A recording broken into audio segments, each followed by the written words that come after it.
Welcome to our channel. Today we how to withdraw from TSP using NARFE tools, beginner guide step by step clearly.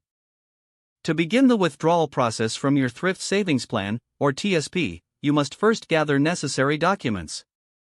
Ensure you have your TSP account information available, including your account number and personal identification. Next, visit the National Active and Retired Federal Employees Association, or NARFE, website. Look for resources related to TSP withdrawals. NARFE provides valuable tools and guides to assist you in this process. Download any relevant documents or guides that can help clarify the withdrawal options available. Once you have reviewed the materials, decide which withdrawal method suits your needs best. TSP offers several options, including a full withdrawal, partial withdrawal, or a transfer to an IRA or other qualified plan. If you choose a full withdrawal, complete the necessary TSP withdrawal request form. For a partial withdrawal, make sure to specify the amount you wish to withdraw. If you decide to transfer your funds to another account, ensure that the receiving institution is set up to accept TSP transfers. Fill out the required forms accurately, paying attention to any specific instructions provided. After completing your forms, double-check all information for accuracy to avoid delays.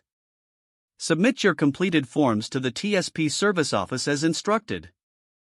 Keep a record of your submission for future reference. Monitor your email or account for any updates or additional requirements from TSP.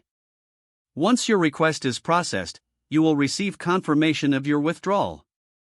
Be sure to consult with a financial advisor if you have questions about the tax implications of your withdrawal.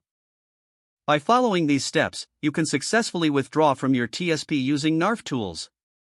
In this way, you ensure a smooth process tailored to your financial needs. If the page does not load, refresh the browser or try again in a private or incognito window. Make sure you are using the correct email address, then retype it carefully to avoid small typos. If your password is not accepted, use the reset option and create a new strong password you can remember. Check your spam folder for verification or security emails, then complete any requested confirmation steps.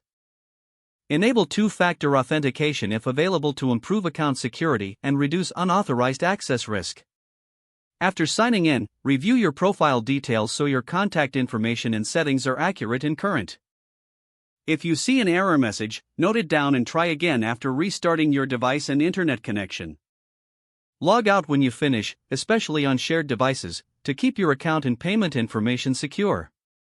Don't forget to like this video and subscribe to our channel for more step-by-step tech guides.